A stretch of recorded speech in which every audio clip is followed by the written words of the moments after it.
truth is the most convincing story that maps onto reality, and that's why the central narrative is falling apart. Right now in the United States, people should not be walking around with masks. We must see the central narrative for the fiction that it is. We are Americans. While elections are sometimes messy, this was a secure election. The founders began the fight for human liberty and self-governance, and it's up to us to finish the job. I'll tell you what, we are in a truth emergency right now.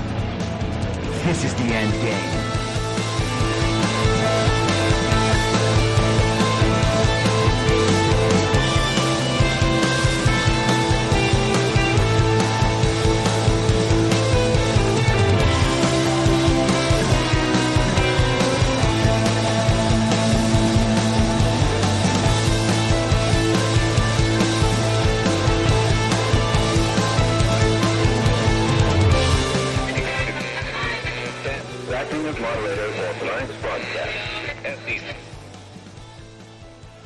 I'm your moderator, Chris Paul.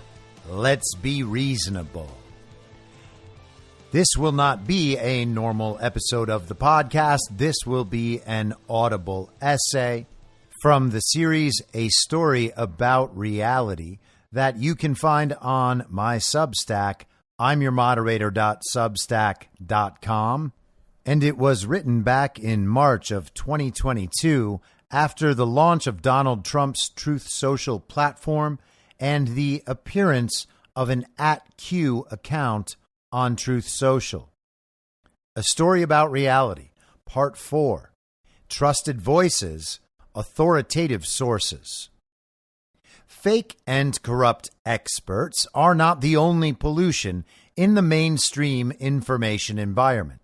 Those addicted to politics as pop culture get their intellectual confidence from the constant reassurance of being shown that the opinions of celebrities and other important people mirror their own views. There may be nothing that the sleepwalkers now standing with Ukraine neo-Nazis enjoy more than feeling like they're close to famous and powerful people. People display their celebrity worship on social media. They attempt to interact with celebrity accounts, hoping to get the celebrity's attention. They're unaware.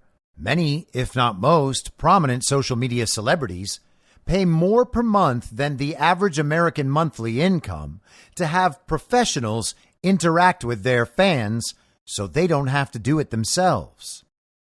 Professional photographers are hired to capture their content. Captions are written for them in their voice. The platforms tell them what sort of posts they will be boosting, encouraging participation and incentivizing conformity. I spent almost 20 years in Hollywood. I know these people well. There are essentially only two kinds of political celebrities: closeted Trump supporters and people who don't know a single true thing about politics, world events, history, philosophy, math, logic, statistics, or any of the other subjects they would have to understand to substantiate any of the things they say. They think being smart is reading Yuval Noah Harari books. I know a handful of closeted celebrity Trump supporters, to be sure. I know hundreds in the second category. In the past, then, 2 years, they shed family and friends who disagreed with them because their public image couldn't stand the association. They are surrounded with people who will agree with everything they say. Are they happy? No. But they look happy on Instagram, and no matter what, at least for now, they're rich. The filthy QAnons must get their opinions from those scant few celebrities who don't repeat the slogans, right? Or do those few smart celebrities get their slogans downstream from the QAnons? It's hard to tell. Jennifer Aniston is a cool, smart, funny actress whose career consisted of being pretty while reading sitcom dialogue and marrying famous men. She gets paid taxpayer money to repeat the slogans as a political influencer online. Rob Schneider is an actual funny and smart person who is open-minded enough to read and moral enough to discern truth. He states his own opinions on social media at great personal cost to himself. Which one is considered an authoritative, trademark, source of proper political opinions? Neither of them should be, nor should anyone else. With the help of massive PR campaigns, one of them is. How would her fans feel if they knew she was paid money from the COVID relief package to amplify the message of those strongly in favor of never-ending COVID? Perhaps I'm wrong. People who are still Jennifer Aniston fans clearly would not care, and the ones who would will never find out. Anons are the opposite of celebrities. Anonymity will do that. They're doing historical investigative journalism on the most interesting and important stories in world history and analyzing current events as a community. They care solely for improving cultural understanding about all those things our culture hides from view. It may be impossible to understand for people who still find self-worth in likes and comments from strangers. But Anons do what they do because they find value and fulfillment in the work, selflessly and without material reward. Those awful QAnons also include an absolutely disproportionate number of American veterans who've already pledged their lives to upholding the American Constitution. They are mocked by elites, trademark, because to them, upholding the American Constitution is an antiquated notion that was held when people were so ignorant they didn't even spend their days staring at screens. The elites and people like them would prefer to eliminate the Constitution, rewrite all history in their image, and then follow whatever the experts say for the rest of their lives. Because they will occasionally be able to go on vacation, they will consider themselves free. How must these conspiracy theorist veterans who've seen combat feel when going head-to-head with a Vassar gender studies major in information combat discussing, for instance, the actual history of Ukraine or the risks of a no-fly zone? Hashtag, we must close the sky. Perhaps the preposterous mismatch in functional intelligence within applicable fields of knowledge is what produces utter dominance on the meme battlefield. It's impossible to make truly informed people laugh at a joke that relies on something false for its humor. Memes from the mainstream get destroyed because they're false. The more viral the false content goes, the more the person who posted it will be exposed as ignorant. How can an information war be won without humor? Where can humor be found for people who don't know anything true? What good is attention when the more of it you get, the dumber you look? We could ask Chrissy Teigen this question, but she virally displayed her malice and ignorance so often, she finally deleted Twitter to escape the consequences of being herself online. But hey, she's rich and famous, and that's as good as life can get. There is no QAnon conspiracy theory. There is only information and the vast array of conclusions people draw from the information.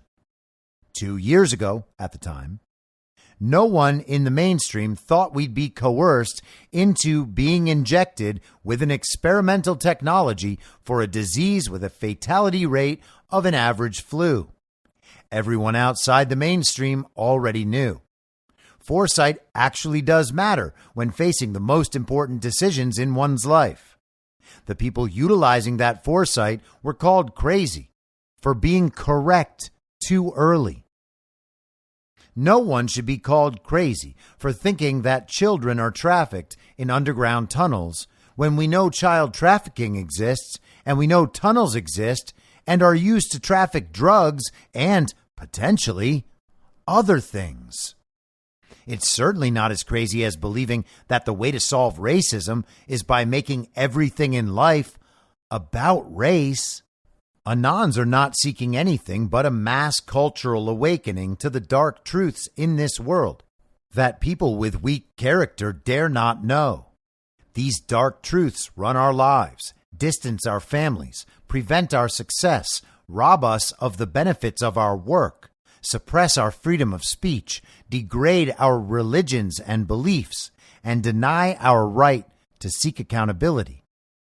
The awakening is crucial because concentration camps exist in a country who has compromised the man pretending to be our president, because there is a slave trade on our southern border, because children are trafficked to pleasure and compromise those in power, because there are people who actually do know how JFK was assassinated, but you're not allowed to be one of them, because our country is being subsumed by a global world order that requires vaccine passports, environmental impact and social credit scores, and global digital currency, because people think none of this will ever affect them. Those people who have not yet been affected by the two greatest concurrent crises of their lives are begging for World War III on foreign soil to prove they were right about everything all along. They do this while denying the possibility of biological weapons in facilities the WHO admits deal with high-threat pathogens, and throwing their support on the side of actual Nazis. But QAnon is the problem? History will remember Anons as among the best and brightest America has to offer. Most of them will not get or seek personal credit, but they will have played an important role in saving our country and perhaps the world by taking part and in many ways leading this awakening. History will remember the people who tried to learn from Anons and from the Q community as open-minded citizens who cared about their families, friends, and neighbors enough to help preserve our great country. That these people have been denigrated by our soulless and corrupt mainstream culture is a gross insult to good people. That they are accused of crimes for daring to voice their points of view is a moral tragedy. That they are a daily target of 2 minutes hate is a mistake the people making it will not easily reconcile. These people deserve far better than what they've received from this culture. It smirks as it violates their birthrights of freedom and personhood, mere speed bumps on the road to relaxing forever in the metaverse. It's an awful shame that the media has published their one QAnon article thousands of times, making only slight variations, but have never properly introduced the world to these people, choosing instead to focus on fringe characters and beliefs in order to find a target for hatred so amorphous that it can be used as a scapegoat for absolutely anything and everything.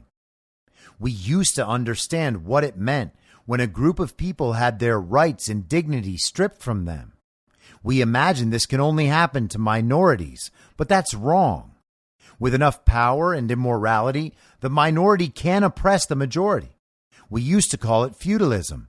Then it was rebranded and called communism, which is nothing more than feudalism with better marketing. Now we call it the way things are, and we say people wouldn't be oppressed if they'd simply obey our masters' trademark orders. This has been A Story About Reality, Part 4, Trusted Voices, Authoritative Sources. I'll be back soon with Part 5. In my mind, that's the end game. If you're listening to this episode for free, you can support me and support the show and the work I do by signing up for a paid subscription at imyourmoderator.substack.com. You can do so for as low as $50 a year or $5 a month. Comes out to under a quarter per episode, and you'll blast right through the paywall for all of the writing. The merch store is www.cancelcouture.com, and you can find everything else by heading to Linktree, linktree.com/I'm Your Moderator. and I'll see you soon out on the range.